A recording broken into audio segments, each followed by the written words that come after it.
Hi everyone, welcome back to the channel. So today we're going to be listening to the Irish Rover featuring the Dubliners and the Pogues. This song was not requested by Steve. Steve, this is my gift to you. We are about to go down the Irish folk, punk, classic rock, and modern Irish rabbit hole. So basically, the Irish rabbit hole. We're going to be listening to quite a few songs that span across Irish music. This, I think, is a lovely accompaniment to our blues deep dive, our hip hop deep dive, and all the other deep dives we're going to do. So I've been pretty intrigued by all the things that Steve has shared with me. And Steve, I'm not going to tell you what's on my list. I'm just going to surprise you. And so I hope you are excited for what is coming. And I hope this is like a good starting place. I see that there's like a live performance, but I'm just gonna I think I'm gonna click on the song just so I can listen to that, and then we could watch the live performance if that's okay with you.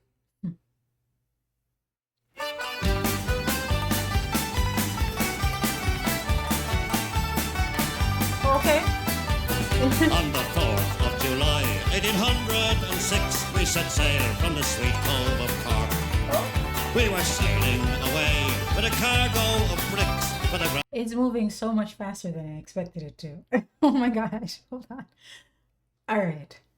All right, I'm ready. I'm ready. It was moving faster than my ears, faster than my brain. I'm ready. Let me even fix my posture. I'm ready. On the 4th of July, 1806, we set sail from the sweet cove of Cork.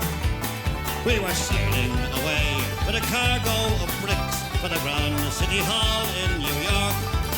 'Twas a wonderful craft, she was rigged fore and aft, and oh how the wild wind drove her. She stood several blasts, she had 27 masts, and they called her the Irish Rover. We had 1 million bags of the best lager rags. We had 2 million barrels of stone. We had 3 million sides of our blind horses' hides. We had 4 million barrels of bones. We had 5 million hogs, 6 million doves, 7 million barrels of porter. We had 8 million bales of old nanny ghost tales and a whole of the Irish Rover. There was old Mickey Coot, who played hard on his flute when the ladies lined up for the set. He would toot with skill for each sparkling quadrille, till the dancers were flutered and bet. With his smart, witty talk, he was cock of the walk, as he rolled the dames under and over. They all knew at a glance when he took up his stance that he sailed in the Irish An Irish Rover. Rover.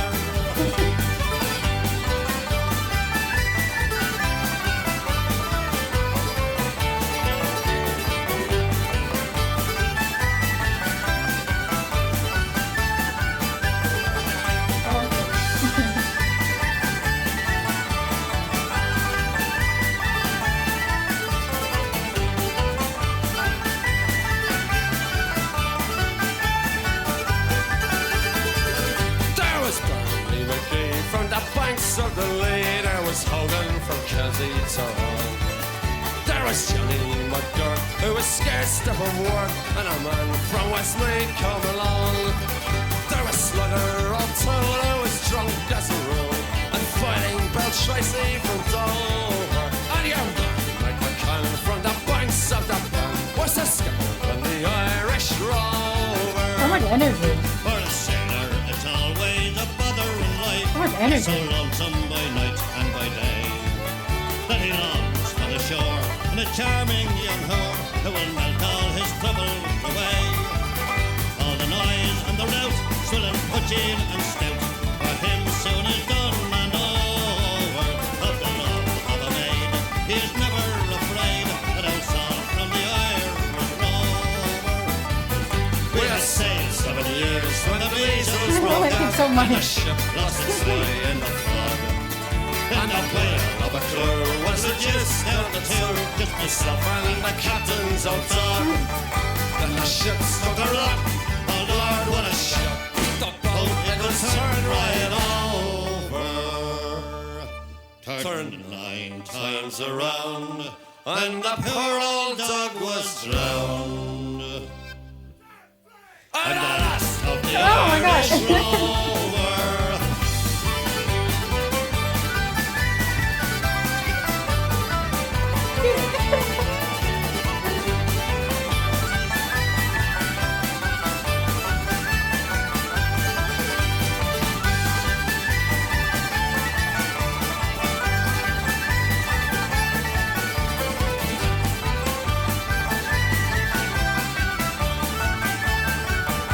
good.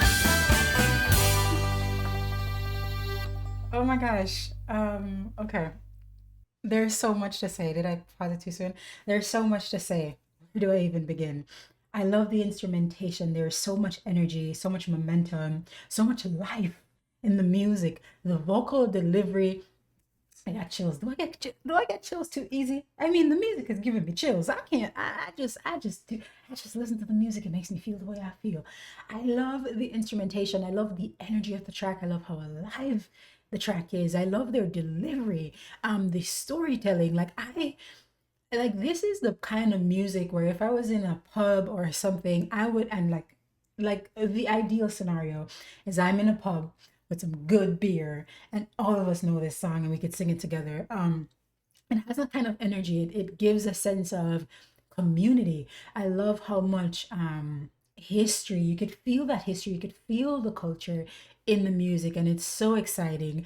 Like, I just want to learn the lyrics so I could sing along, and I will learn the lyrics of this song. I have to. This is so incredibly fun. So fun. I'm gonna go back and we're gonna watch the live performance. Gosh, that was fun. That was so fun. Oh wow. And then like the delivery in the lyrics, like when he says, there was, and then he jumps into it. Pretty awesome. Okay. This is proving to be quite delightful. Oh my gosh. Yeah. Let's go.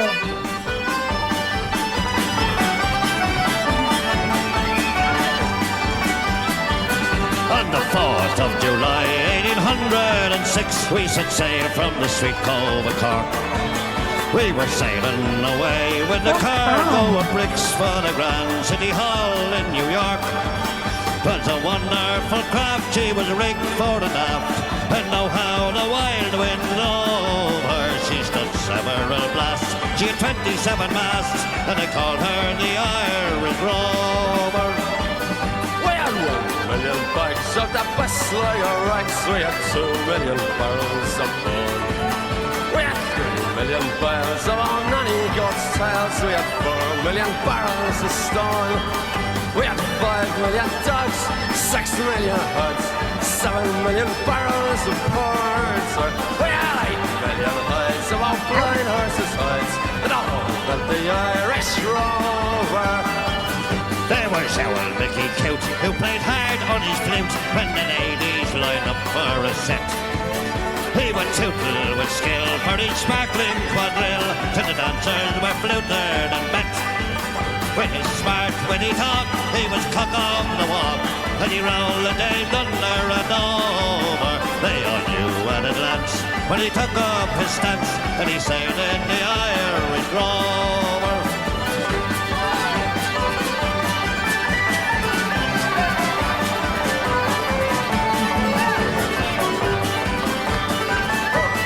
How could you not be happy when you hear music like this?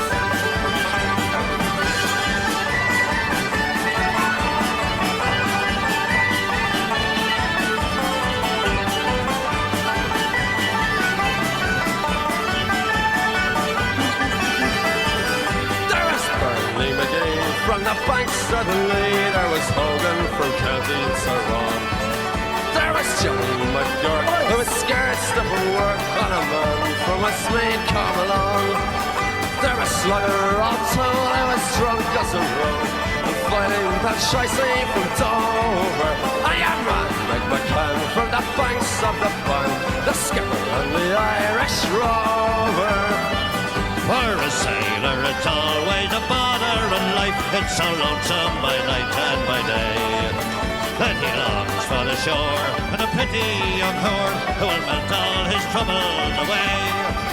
All the noise and the rout, swilling, punching and stout, for him soon is done and over. Of the love of a maid, he is never afraid, and no son from the Irish Rover. We have sailed 7 years when the maids was broke out, and his ship lost its way in the fog. And the whale of a crew was reduced down to two, with himself and our captains on board. Then a ship struck a rock, oh Lord, what a shock. So it turned right Oh, the jump. over. 39 times around, then the poor old dog was drowned. After the Irish Rover.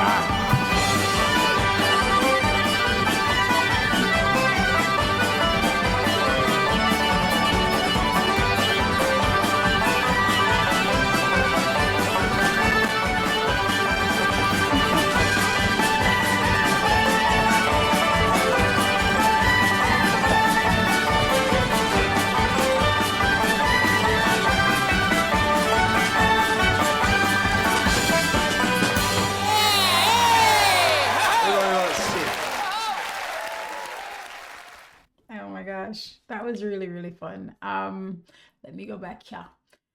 Okay, that was entertaining. It was interesting. I had never listened to the Irish Rover before. I've heard things from the Dubliners, of course, and I believe heard something from the Dubliners where they did a cover of something that was originally written by the Pogues. I've already forgotten the name of like what it was, but this was like really, really satisfying to listen to. I loved more than anything, I love the instrumentation and their vocal delivery. I wasn't expecting that they were gonna be like the singers were gonna be standing so still while having such like dynamic delivery and range. Like it was just so interesting to see them just standing there. I also love that it was like an older gentleman with a younger guy. In a way, for me, just like witnessing that, like for the first time and perhaps a little to no understanding of what's really happening, it just feels good to be able to see the music kind of just bouncing between generations. So that I think was like really interesting to witness. I don't know what an Irish Rover is. I'm gonna look it up. Irish Rover, the Dubliners. Okay, so this was released in 1987. The song describes a gigantic ship with 23 masts. Okay, a colorful crew and a varied type of cargo in enormous amounts. The verse is, you're successively more extravagant about the wonders of the great ship. The 7-year voyage culminates in a disastrous end. As the ship suffers a measles outbreak, killing all but the narrator and the captain's dog. The ship then strikes a rock, turning 9 times around and sinking. The captain's dog drowns in the incident, and the narrator is the only survivor, the last of the Irish Rover, leaving no one else alive to contradict the tale. I see. Huh. Let me go look. 'Twas a wonderful craft she was rigged fore and aft, and oh how the wild wind drove her.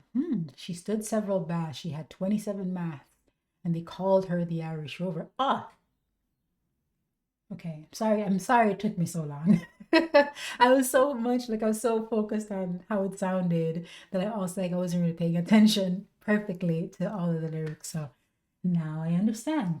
We had 1 million bags of the best Sligo rags. We had 2 million barrels of stone. We had 3 million thighs of old blind horses' hides. We had 4 million barrels of oh my, they were rich.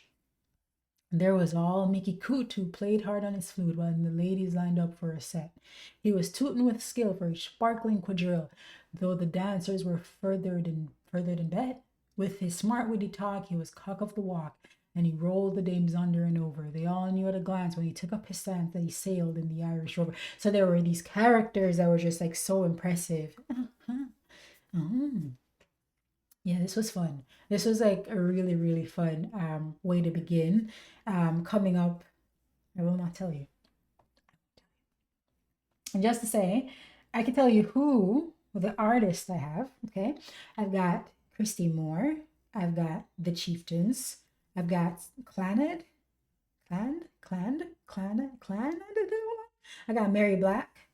I've got Paul Brandy, and so much more. So this Irish deep dive, I think, is going to be rewarding and exciting. If this interests you, don't forget to like, comment, and subscribe to see when our playlist for the Irish music, gets updated. Until then, I hope you enjoyed the reaction. Until then, I'll catch you in the next one. Peace.